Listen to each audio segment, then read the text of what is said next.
En la clase anterior has descubierto cuáles pueden ser los trastornos del habla. Es muy importante que consultes a algún profesional especialista si detectas alguno de estos trastornos en ti o si conoces a alguien a tu alrededor que padezca alguno de estos trastornos.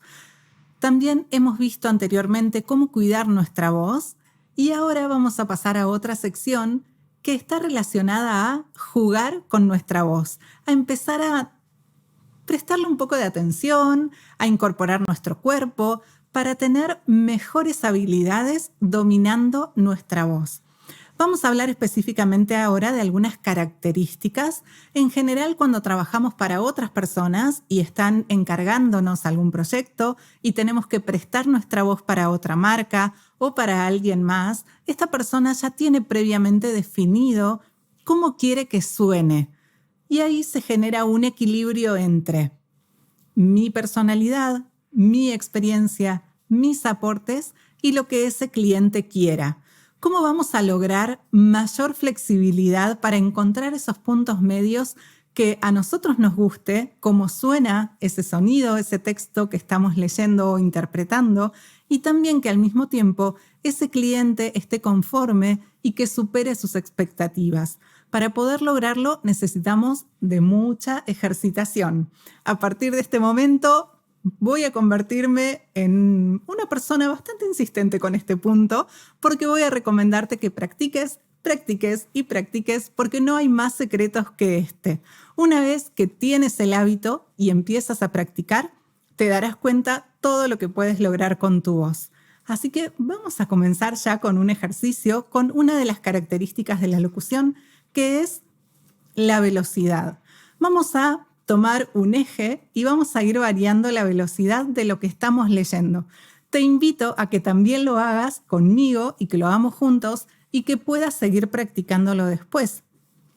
Puedes, por ejemplo, grabar un audio y compartirlo en la sección de aportes o puedes comentarme cómo te fue con esta experiencia. También si es que ya lo habías hecho alguna vez o es una novedad. Vamos a comenzar con este texto, primero leyéndonos en nuestro ritmo habitual, a como nosotros estamos acostumbrados a hablar o leer. Tu visión solo será ejecutable si la dices en voz alta. Y ahora vamos a empezar a jugar con estos ejes. Vamos a ir más lento. Tu visión solo será ejecutable si la dices en voz alta. Y ahora vamos a ir muy rápido, todo lo que podamos. Tu visión solo será ejecutable si la dices en voz alta. Y aquí ya comenzamos a jugar con uno de los ejes y con estas características de la locución, que es la velocidad. Quiero saber ya mismo cómo te está yendo con estos ejercicios. Vamos a pasar al siguiente. En este caso vamos a variar el tono. Vamos a ir desde un grave hasta un agudo. Siempre con la misma oración comenzamos como nos queda cómodo, a como nosotros solemos hablar o leer. Todos tenemos un porqué, una causa, un propósito o creencia. Vamos a hacerlas más cortitas a las oraciones, pero por supuesto te invito a que practiques con las oraciones completas. Vamos a un tono más grave. Todos tenemos un porqué, una causa, un propósito. Y ahora vamos a ir a un tono más agudo. Todos tenemos un porqué, una causa, un propósito. ¿Puedes notar la diferencia? Esto es algo que debemos practicar a diario para poder dominar nuestra voz con muchísima practicidad. Vamos a otro de los ejes, que es el volumen. Es quizás el más fácil o el que mejor podemos reconocer. De nuevo, comenzamos con nuestro volumen habitual. Si queremos sentir pasión por nuestro trabajo, lo dejamos hasta ahí. Ahora vamos a ir a un susurro. Si queremos sentir pasión por nuestro trabajo. Y ahora vamos a elevar nuestro volumen sin llegar al punto del grito. Si queremos sentir pasión por nuestro trabajo, ¿puedes notar la diferencia? Esto mismo debes practicar a diario. Y ahora vamos a ir a un punto un poquito más complejo.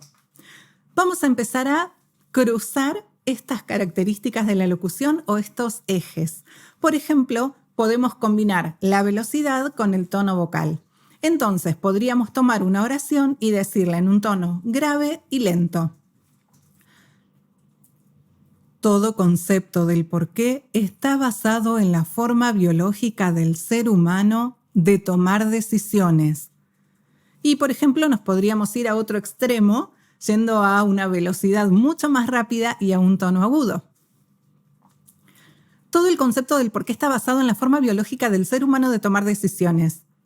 ¿Puedes notar la diferencia? Esto mismo es lo que debemos lograr cada vez que estamos buscando una alternativa para grabar un texto para un cliente e incluso también para nosotros mismos, de acuerdo a lo que querramos transmitir. Así puedes ir probando distintas combinaciones en cuanto a velocidad y también al tono vocal.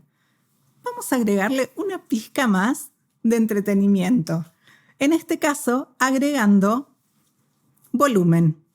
Una vez que hayas hecho estas prácticas variando los primeros dos ejes, incorpora también el volumen y luego me cuentas en la sección de aportes cómo te fue con estos ejercicios. Por último, lo que vamos a hacer es, ya podríamos decir, cuando estamos en un nivel de profesionales y vamos en camino a convertirnos en profesionales, agregarle emociones. Esto suele ser muy divertido y podemos empezar a jugar. En la sección de recursos tienes una lista con muchísimas emociones para que puedas practicar y te invito a que elijas algunas para hacer estas pruebas y descubrir cómo suena de diferente el mismo texto, exactamente las mismas palabras, cuando cambias el tono, la velocidad, también la intención o esta interpretación que estés haciendo. Notarás que son realmente muy diferentes. Vamos a ver algunos ejercicios con emociones e intenciones, por ejemplo, con esta oración, y te propongo que lo digas de estas tres maneras: con júbilo, con desorientación y con amabilidad. Recuerda que puedes combinar los otros ejes para que esto encuentre su punto exacto de acuerdo a lo que quieras transmitir y comunicar. Por ejemplo, si estoy muy feliz por mencionar esta oración, lo que voy a decir es: líderes son aquellos que tienen el coraje de ser los primeros. ¿Qué pasa, por ejemplo, si me encuentro desorientada? Líderes son aquellos que tienen el coraje de ser los primeros. Y si quiero ser amable, podría decir, por ejemplo, líderes son aquellos que tienen el coraje de ser los primeros. Así como estamos probando cómo suenan estas mismas oraciones con distintas emociones, encontrarás muchísimas más. Si te animas, puedes grabarte y compartirme el audio en la sección de aportes y comentarme cómo te fue con estos ejercicios. En la siguiente clase vamos a ver algo más para incorporar y se trata de los signos de puntuación. ¡Nos vemos!